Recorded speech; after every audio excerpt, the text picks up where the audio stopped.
Hello, everyone. Sorry for the technical difficulty. We had some technical difficulties. Thank you all for joining us. I see that there are people joining us also right now. And welcome everyone to our Orbit sessions. This is the part one of two parts. Today we'll talk about Swerve and system control. Feel free to write any questions in the chat, and maybe we'll answer them if we have time at the end. Yeah, so I'm Itai. I was in the 2023 season in my first year in the team, in the PC software sub team. In the 2024 season and the next season, when I'm going to be a senior, I'm going to be in the robot software sub team. And I'm Jan. This was my second year in the team. Last year I was a part of the Vision sub team in 2023, and then 2024, and also next year 2025 I will be a part of the robot sub team of the programming team. So this is our structure of our team 6090. So what we have is we have our management, and then each member of the team is in one of three sub teams. We have our CAD, we have our mechanics, and we have our software. And then for the 2024 season, our software team was also divided into three sub teams. We had our PC sub team. They were 7 people, and they were in charge of all the applications in the team. So our dashboard, our logger, our Pathfinder, and everything that we need. Then next we have our Vision software sub team. They were 4 people, and we had our robot sub team, which was in charge of the robot code, and we were 3 people this year.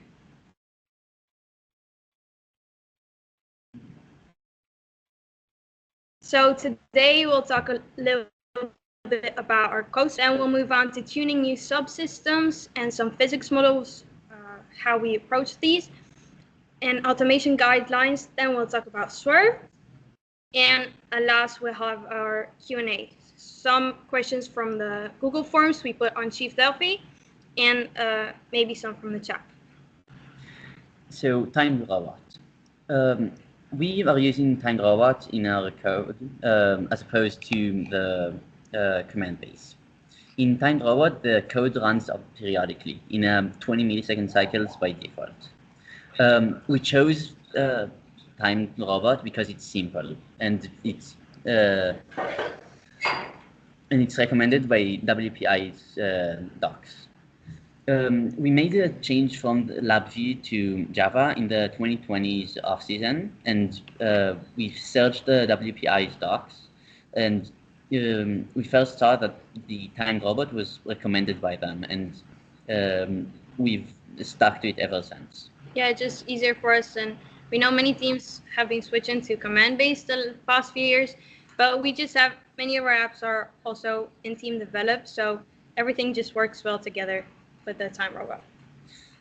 This year, we also discovered the ability to add periodic methods. You add periodic methods as you see down here. You go to robot and add periodic. We put our intake this year, the operation of our intake in a different periodic in a 5 millisecond cycle. We'll disclose more into it and why we did it in the next few slides. So while our main code, teleperiodic and autonomous periodic, was 20 milliseconds, our intake ran on 5. Our code structure is as follows. Firstly, the robot class, which gets the driver inputs and the state logics. Secondly, we have the subsystem manager, which gets the data from each subsystem and makes the complex logics between each subsystem. And for each subsystem, we have its concepts file, hardware, where we create the motors that each subsystem has, and config them and set the new sensors that it has. And we have another file that has the update, the operate, and the getters in order to for the subsystem to get the data that it needs to calculate for each subsystem the wanted output that we want to follow. Code flow starts with the driver's input.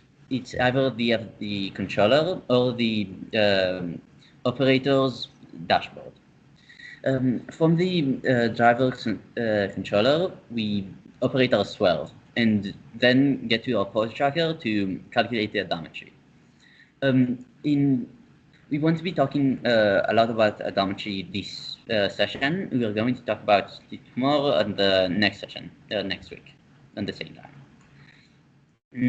Also, from the driver joystick, we get the robot state.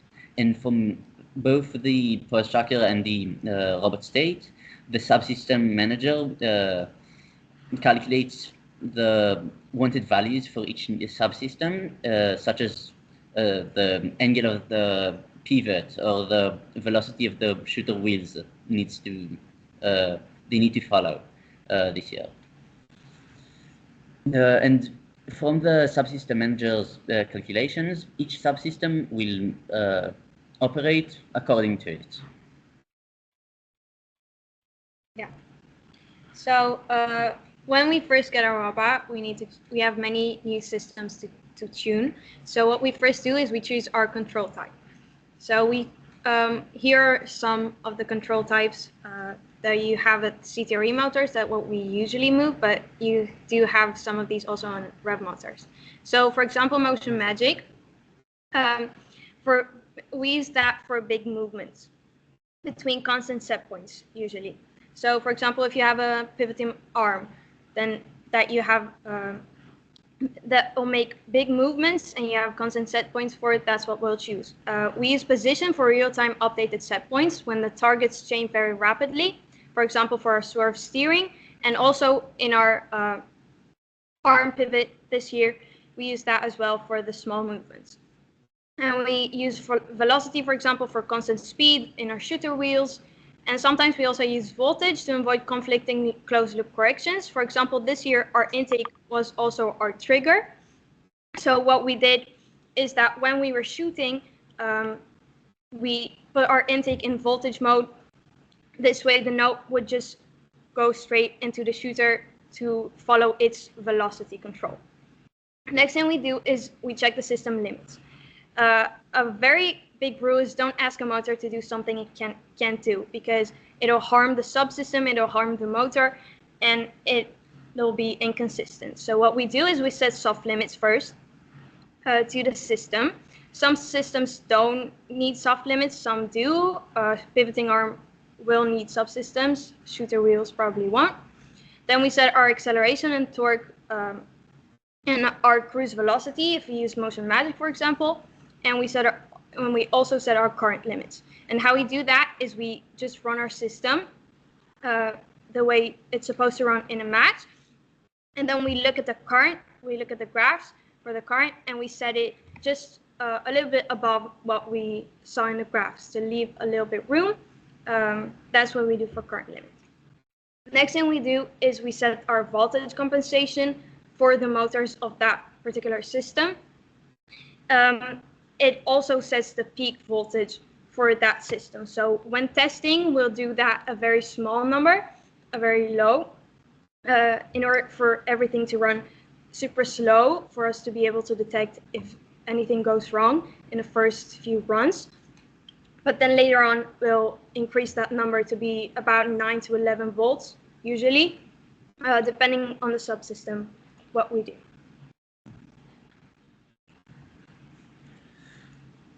For physics models, our motive is to use feed-forward based on the physical model. We want to model the physical model and the system as accurately as possible and as close to reality as you can. We use feed-forward, the feed-forward, and using this, leaving a minimal error for the PID to correct at the end. We approach it by starting with the question, what forces are acting on the system? Usually the forces that are acting are the acceleration of the robot, the friction, and the gravitational force. An example of this is the shooter's pivot here. The acting forces on it were the acceleration, the robot acceleration, the friction, and the gravitational force. The feed forward for it looks something like the equation below. The Ks stands for the amount of voltage that is required to overcome the friction force.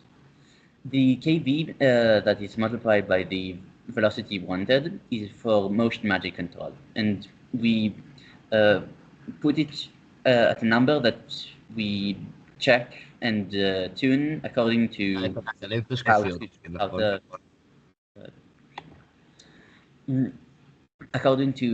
how the system reacts to it, and we tune it.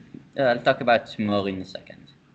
The Kg, it's the required voltage in order to overcome the gravitational force that the subsystem is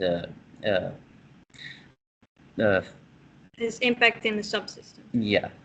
And the Ka times the acceleration is the power we need to overcome the robot's acceleration. The control modes that were for this subsystem were motion magic for big movements and motion magic for big movements and for constant set points, for example, the M. And the shooters. And the position for shooting state in a robot, for example, we did use position for the arm because they were very rapid changes. It was target following. And we wanted to follow it real time, so we chose position and motion magic. Our method for PID tuning is to firstly start by setting the PID gains to 0, then run the subsystem between set points, tune the physical model parameters according to how it ran, and repeat the last two until the error is minimal. And only then we start to do the PID tuning, which would almost always require only a small KP. To tune the physical model, we first tune the Ks of the system, the force that overcomes the friction force. We start by inputting voltage, a small amount of voltage at the point that the gravitational force is least impacting the motor's movement, which for this year's shooter's pivot, it was at 90 degrees. After we configured the KS, we moved the subsystem to where the gravitational force was opposing the most the motor's movement. So this year it was the shooter's pivot being laid flat. The voltage that was required to move the subsystem there, it was the Kg and the Ks, because always the friction force is being applied. So we subtracted the Ks value that we found earlier, and then we got our Kg. Also, to tune the Kv for the motion magic mode, we are just moving the subsystem between set points. We'll show in a sec how, and then we see if the subsystem followed it good and smooth how we want it, or it was a bit lacking or too much aggressive, and then we tune it accordingly. In this page, you can see on the top left what motor we are configuring.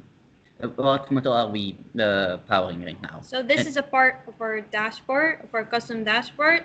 There's a match page, and then there's this motor to config page. Yeah, in this motor to config page, we choose the motor and of which subsystem we are currently configuring and tuning, and then we choose the control type. You can see below the control type the wanted value that we want the subsystem to go to, and the start and stop buttons are to control when we are powering the subsystem or not. Um,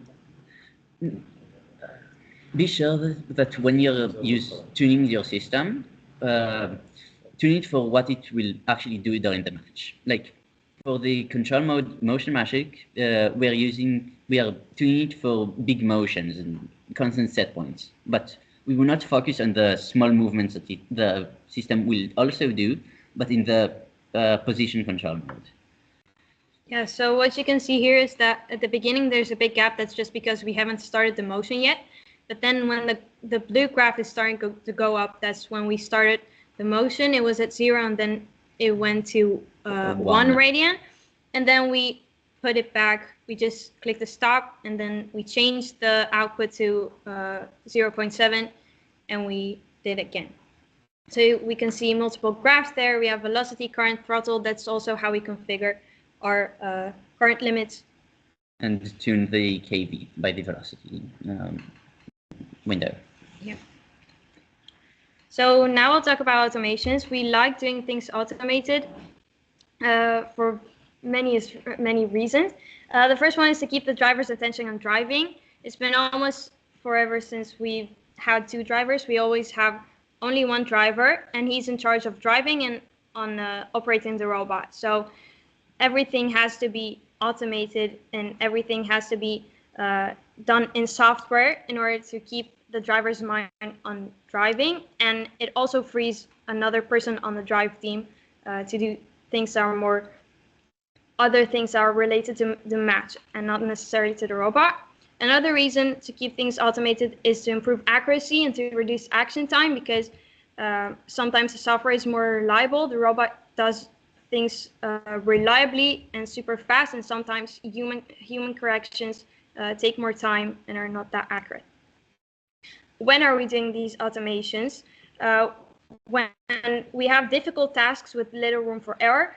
As I just said, the robot does things accurately and fast, so it is able to perform difficult tasks, and we do them when it's easy for the robot. So sometimes the robot has all the information it needs in order to do some task, while the driver doesn't have that information. So we like to do automations then, and also for board programmers, in order for us to have things to do during the build season and the competition season. So an example for this automation is our 2023 placing. This is our robot from 2023.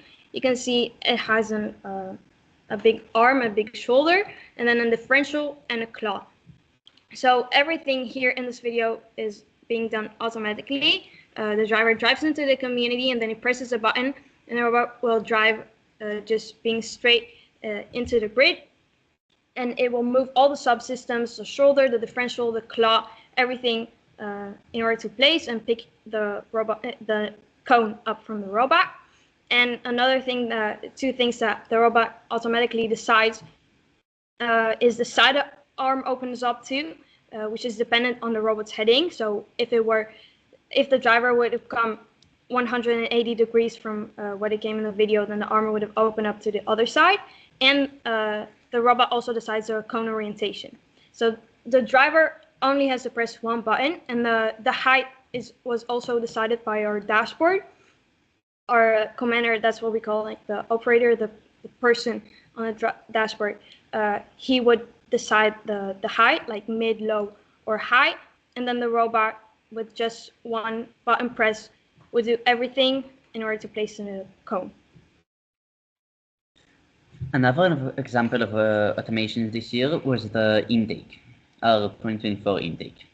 It was an automated state machine, meaning that for each state the intake has an output and an exit condition to the next state. During intaking, we had a few problems because the robot is so small this year, and we wanted to intake as fast as possible. We put 2 IR sensors in the shooter. On the first IR sensor, we indicate that the note is already in the robot. We can also detect that a note is in the robot via a current spike in the intake motors. After detecting that the note is in the robot, we will move the intake motors and intake wheels in a lower velocity until it reaches the IR sensor that was near the shooter wheels.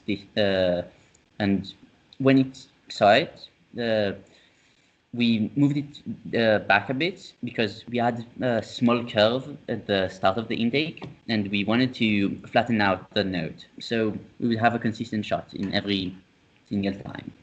And we saw that sometimes the node will slide in it. So we we made the last state holding state. The intake holded a position that was stored when the sensor first saw a node at the end of the preloading state. As you can see in the videos that should be here, yeah. You can see that on the right video, everything is going really fast in about 10 milliseconds. The node is already in. So that's why we had to move the intake from the main period of the 20 millisecond cycle to another period, to the other period method that ran in a 5 millisecond cycle. On the left video, you can see each part of the states and the movement of the node more clearer. And you can see it reaching until the shooter wheels, the IR on the shooter wheels. We've had a lot of issues at the first two districts until we changed the intake from a lot of ifs and else's into an automated state machine. And then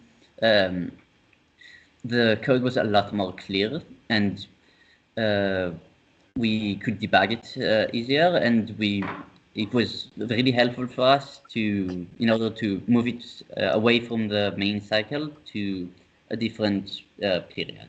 Yeah, so there's I don't know how you guys see it, but I see the right video also a little bit slow, but you gotta trust us that it's actually really fast, and then the left video is in slow motion. But because our robot was super small this year, this whole sequence had to be really, there are many states, but they're all happening super fast together. So, and you can see in those, yeah, okay.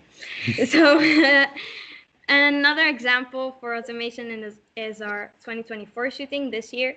Everything happened in just one button press. So the robot would automatically adjust its robot heading, its shooter angle, its shooter velocity, its shooter wheels velocity, and the intake well to shoot. So when everything was in certain tolerances or some conditions were met, the robot would just automatically decide to shoot. The node would exit the robot, and the driver could just continue to go picking up another robot. And the robot would also automatically return to travel state when the node exits the robot. So you can see in this video how fast this happens. This is in a match in Israel. And we'll talk about how this whole shooting is done. We'll talk about a little bit more in our next session. And the shooters and the move and the tracker session. Yeah. Mm-hmm. So actually another a cool thing, a fun fact, is that at the beginning of the season, we actually, wait, can you put it back? Sorry. At the beginning of the season, we actually wanted to put the robot in shooting state to automatically shoot the node whenever we enter our wing. But then we saw it was just happening a little bit too fast, and the driver, even if he wanted to amp, the node would just exit the robot, so we stopped doing that. But that's also some things that we like to do automated based on our position on the field. Another example of automation was this year's climb. it was same as the intake automated state machine, but unlike the intake, we had a bit of a driver control between the automation sequences. We opened the winches to let the driver align itself, align the hooks near the chain, but because we couldn't open the arm and the claws that opened the trapdoor because it would latch onto the chain and get stuck there. And we didn't use alignment because it was dangerous opening the arm and the claws inside the core and getting also stuck there. You can see that state can pass both in automatically and in driver controlling. Either a button press or a certain number of seconds have passed, or something has occurred during the sequence, like the climb rods went over the chain.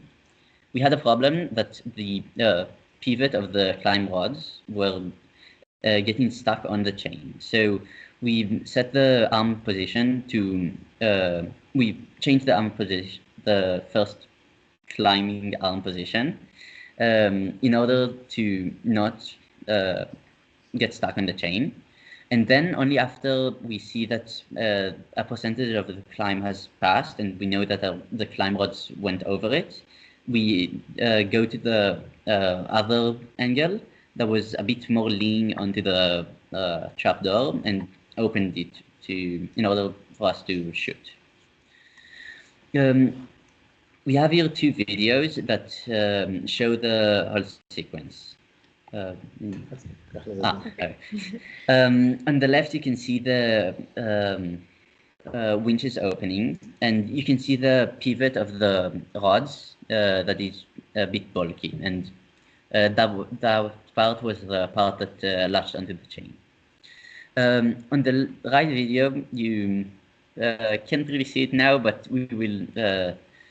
You gotta trust us that it's happened. Yeah. The climb sequence is also the driver is pulling down on the joystick, and it controls the velocity. But we are we gradually decrease the velocity based on how much we have already climbed in order not to hurt the robot. So the driver can do just full speed with the joystick, and the robot will just stop when it's high enough. And we did it also because we wanted to get a consistent position for us to do the chop shots, because it was really dependent on the climbing position, the height of the robot, and also the angle of the robot towards the curve, which was the robot's pitch, and the angle that was perpendicular to the curve, which was the robot roll. During all the climb sequence, we also corrected the roll of the robot with pulling one winch down and one winch letting go of it a bit, in order to really make a robot flat and have zero roll. Yes, and we saw that the chop shot was really dependent on the angle of when we are shooting it. So we made a driver press a button to indicate that the robot is in the position, and then we waited until the robot swing, and waited until a certain angle that we knew and tested that was chopping more consistently than other angles. Yeah, so our climb sequence, we can say that it was automated, but there were some automated parts in it. And there are also a couple of examples when we chose not to automate things. The first one is our 2024 amp alignment, because it was easier for the driver compared to the robot. We just didn't find it necessary because the driver only had to just shut up against the wall, and that's it. In our 2024 climate alignment, we also choose to do it without any automation. The driver had to do that by himself.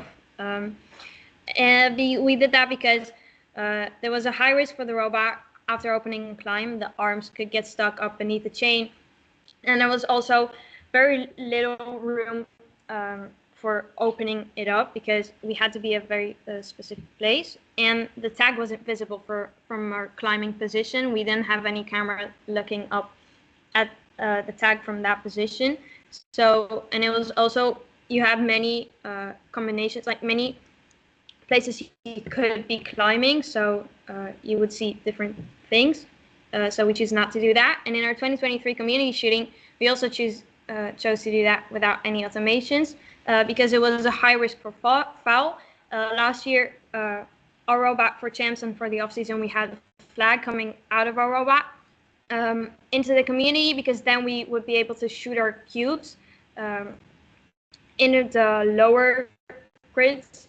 So what we had was like, you could say partially automated because the driver would hold on a button and then the robot would align itself but not shoot the cube until the driver would release the button. So the shot itself wasn't automated.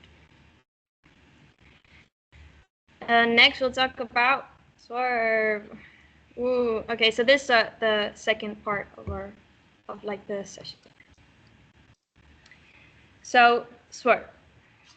For our model control, we use position control for steering. I already said that at the beginning, but it's like at the beginning of this season and also other seasons, we tried other control types. We tried Motion Magic this season, and we compared the graphs of our control, and we found that position control was the most accurate because when we are driving, everything just changes. Our steering position just changes all the time because the driver drives everywhere. And for the drive itself, we do velocity control because that's what we control. At the end, it's the robot's velocity, and it also helps us be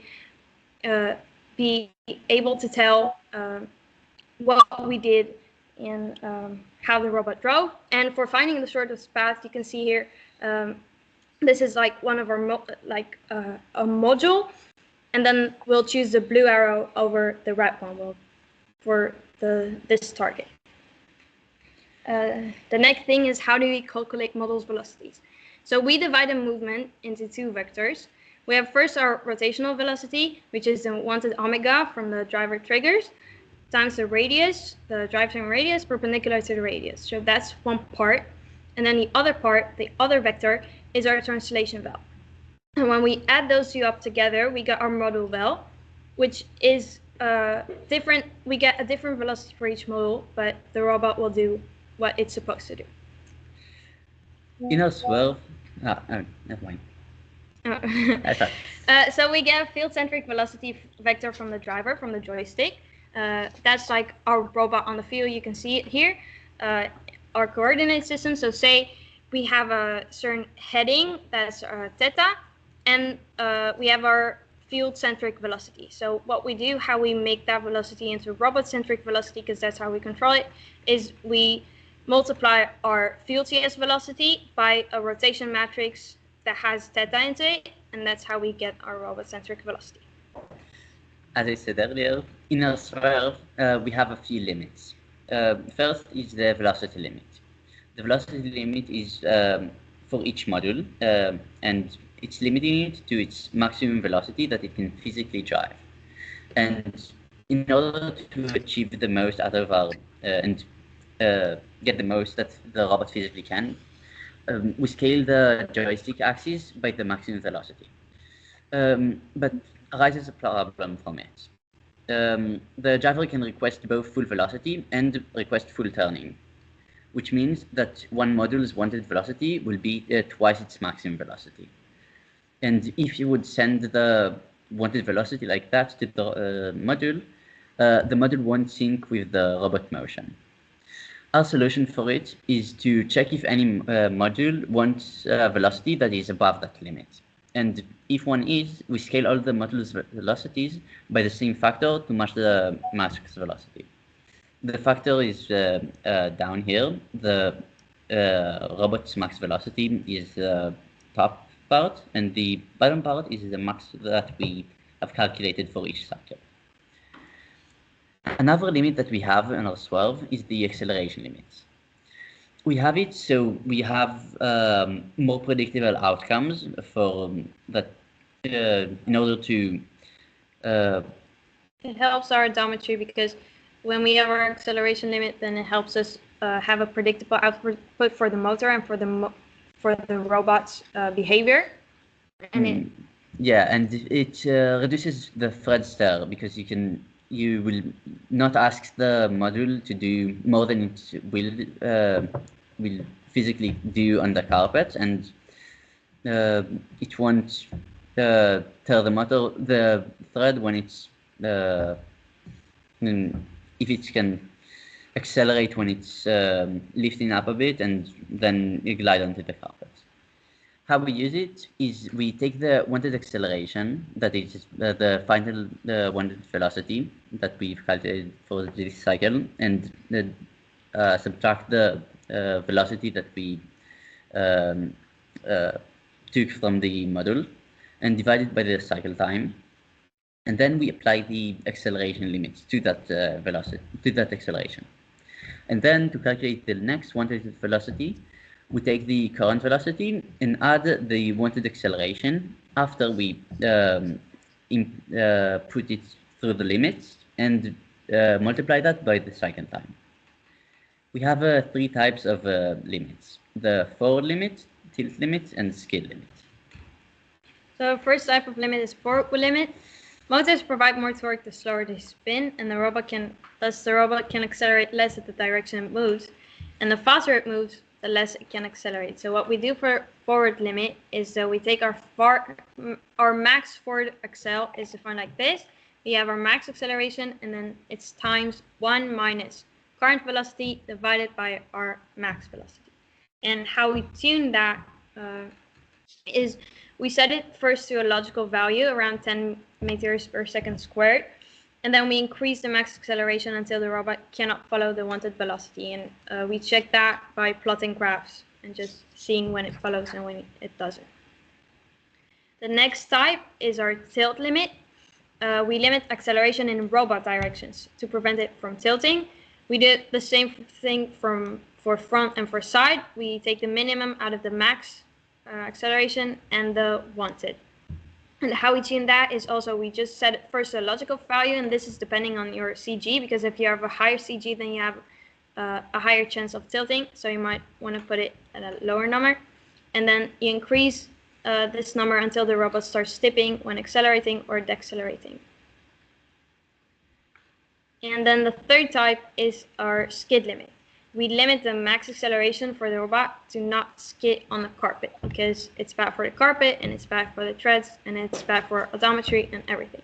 So what we do is, like the others, our max acceleration is the minimum between the wanted acceleration and the max skid acceleration.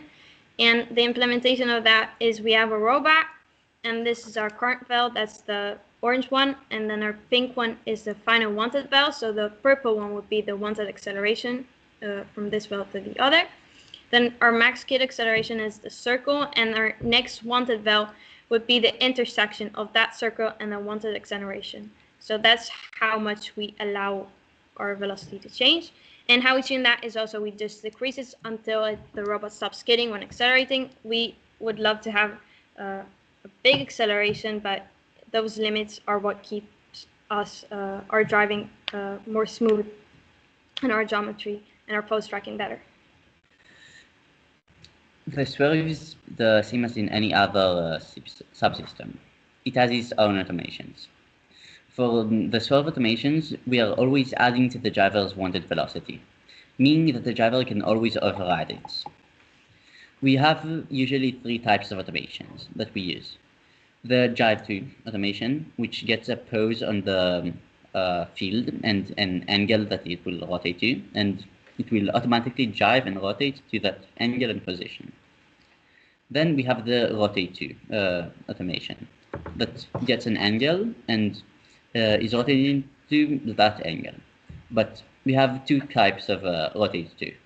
You have rotate to during the autonomous, which is more smooth motion and more on physics, and rotate to with KP for teleop control. Because we have rapid changes of the robot moves, which means the angle to the target will also change.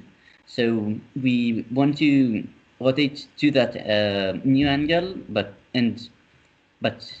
we also don't want to move if the error is minimal and we don't need it to change. And if the robot would have shot in this angle, it would have got in. Yeah, so this year, our Drive 2, we only use it in autonomous for skip, and I'll talk about that in a second. And in Rotate 2, we use it in autonomous, and in teleop, we use that for our shooting. So when the robot enters shooting state, we said before that it adjusts its heading, so that's how it's done via this Rotate 2. Yeah. Another automation that we have is the intake assist, or that adjusts the driver movements according to in order to help it intake the game piece. In 2023, because intaking the game pieces was harder, we wanted to, and a robot was better when it was in a certain position. We wanted to move to that certain position in both axes, both perpendicular to the game piece and towards the game piece. And we would have rotated to the game piece in order to have our intake pointed towards it. In 2024, however, we only made it perpendicular to the node, and we didn't have any rotation. Because we, in this year, a robot could just drive over the node and it would intake it, no matter what happened. This year's assist was always active when the robot was intaking, even in auto. And it worked like this. We have a robot and a node that was captured by one of our cameras. We took the robot's wanted velocity and calculated the vector between the robot and the node. We projected the velocity onto that vector, and that gives us the distance to the node that was perpendicular to the velocity. And the assist this year was just this distance times some type of KP. We tuned that KP in order to make it the motion towards the game be smoother or to more robust. Yeah, and if you wanted to make the driver move more towards the game piece, or just we saw that it's harming. Note that the assist was only active if the robot was moving towards the node. So if the driver or the robot was moving towards a different node, it could. It didn't decide for him which node it will take, and it will. Yes. So what you can see here in this video is that the driver is only going forward, but the robot assists him and centers really the robot towards the node. An example of this use for Drive 2 and Rotate 2 is in our 2024 autonomous skip. It was active after detecting we didn't intake from the middle, and because those nodes were so valuable, we did want to stay there and not just shoot air. So what we did is we exited our motion profile, our autonomous profiles, and then the robot will start rotating to a certain set angle where the camera would look at the middle line and look for nodes. And when a node was detected, it started to drive towards a node. And when the intake assist obviously being active, for us to be able to really intake that node full center, and it would continue the autonomous. So you can see in the video, it goes to the middle, there's no node, then somebody throws a node, and the robot just drives to it, picks it up, and continues the profile. And the drive or the turn speed is calculated like this. We have v squared equals v final squared minus 2a delta x. That's just kinematics. So that was it. Now we'll talk about, well, we have a couple of questions. We tried answering most of the questions you sent in the Google Forms in our lectures, so in our sessions, in the PowerPoints. So if you haven't seen your question yet, it might be on this list because those are some questions we couldn't fit, or it might be just in the second session if it was more related to that. So first, biggest challenges this year in coding, how we avoid them. So I would say it was definitely our intake or autonomous skip. Intake we could have avoided. The challenge in our intake was because everything was so small, as Itai talked about before. At first, the code was all messy, but at the end of the season, it was a state machine and it was better. So we could have avoided that by just doing a state machine from the beginning. And autonomous skip was a challenge. I don't know how we would avoid it. It was just a fun challenge. It was nice. We worked on that quite a lot. There were also many types of it for different competitions. There were the autonomous skip was very differently written.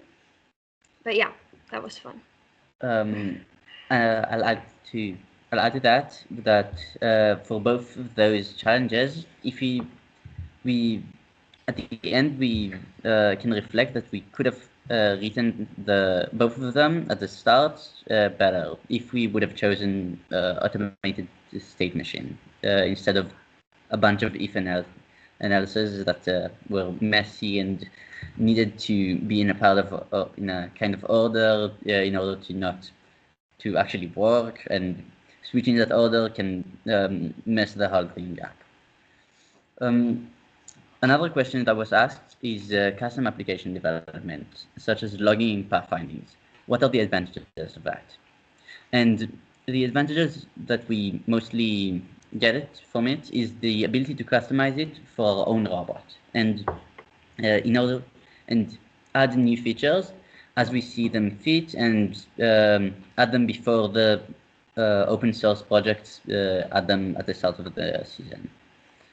Yeah, and it's also fun just for the software team members to work on those. And that also connects to the third question. Why did you split your software team? What are the benefits of it?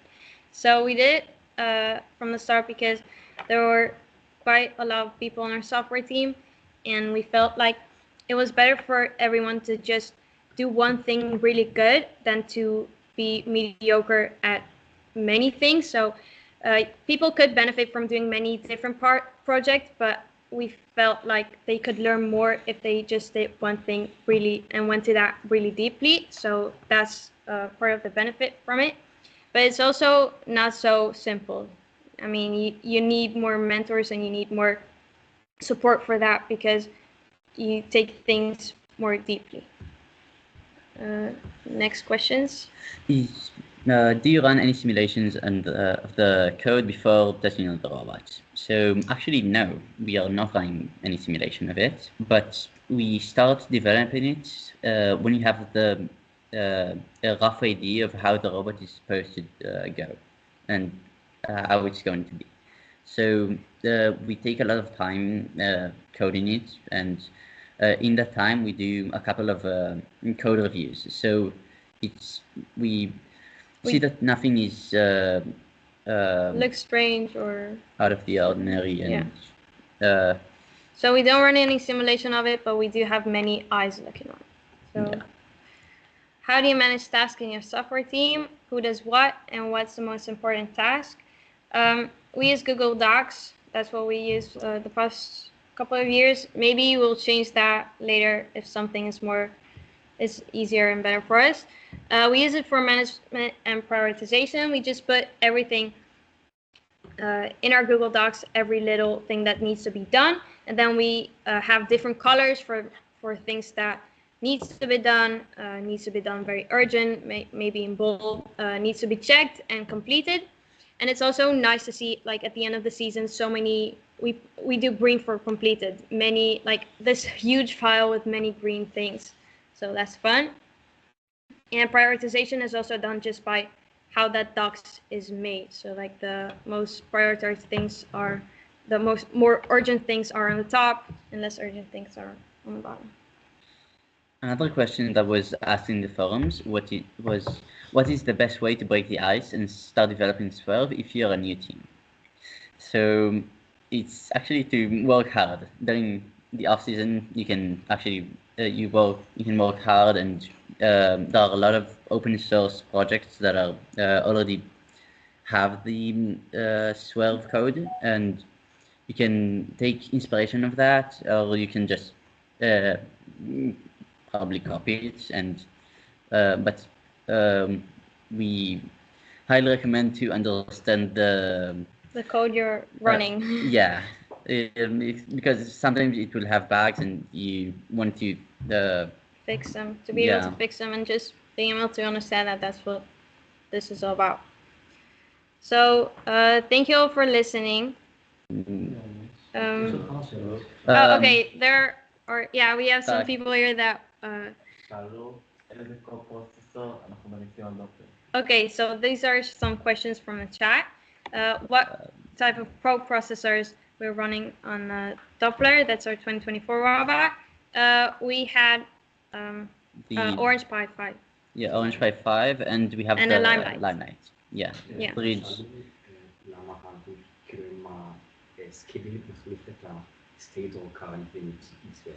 No. We use both current limits and skid limits for our Swerve.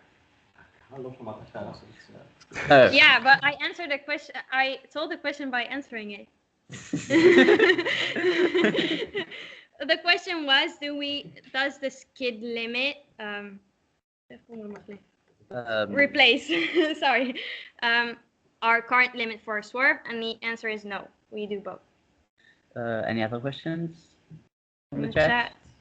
The reason we do both is because if there is already big current, then it's too late. So we want to avoid that by limiting the requested velocity before the current is high. So this is the reason that we do all the limits and all the physical calculations as a feed-forward mechanism and not as a feedback mechanism. Yeah.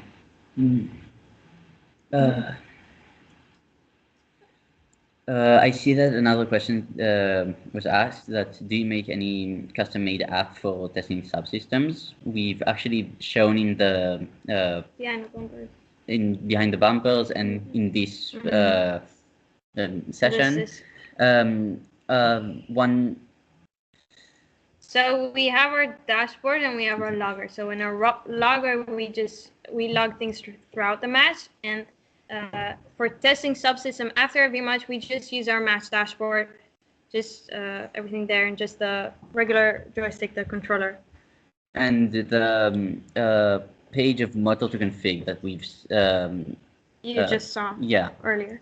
That's how we first config first tune the subsystem and all these different parameters. Yeah.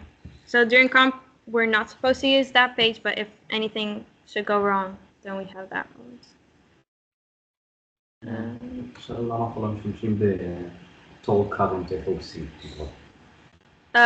The question was why we don't use torque current FOC. I don't know. Yeah, there's just this year there just weren't any subsystem that we felt like needed that. Maybe in the future we'll use that. Yeah. No particular reason. Okay.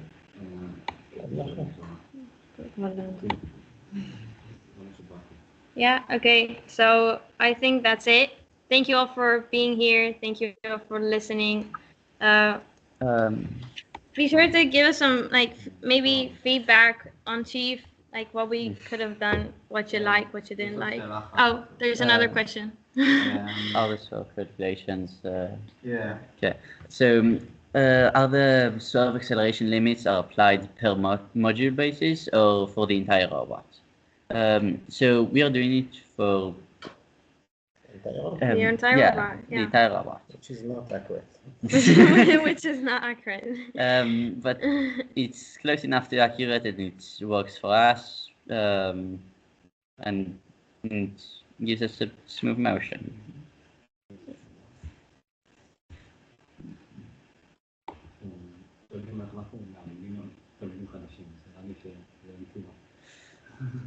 לענות על זה?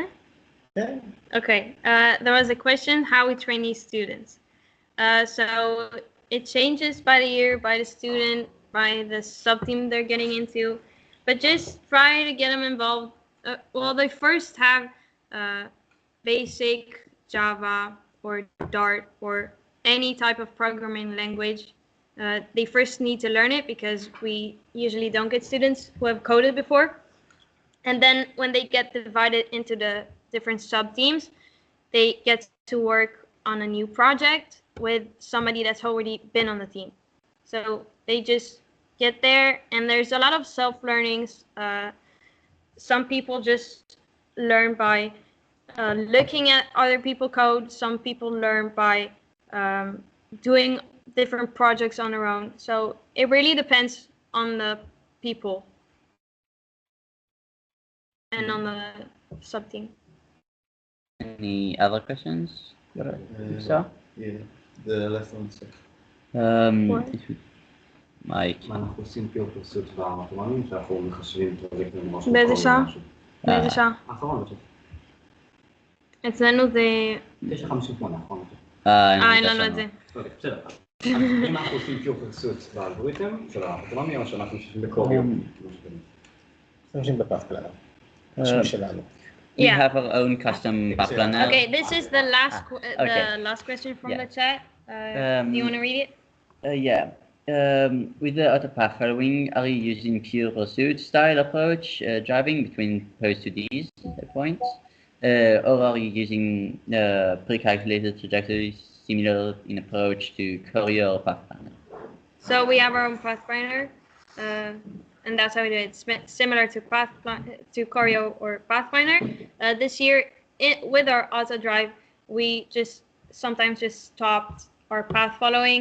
We did something else, and then we just came back to the usual path following, which is just more optimized than our regular drive too, and it takes more things into account, like you know, when we plan our path, we know where there's a stage and the drive to.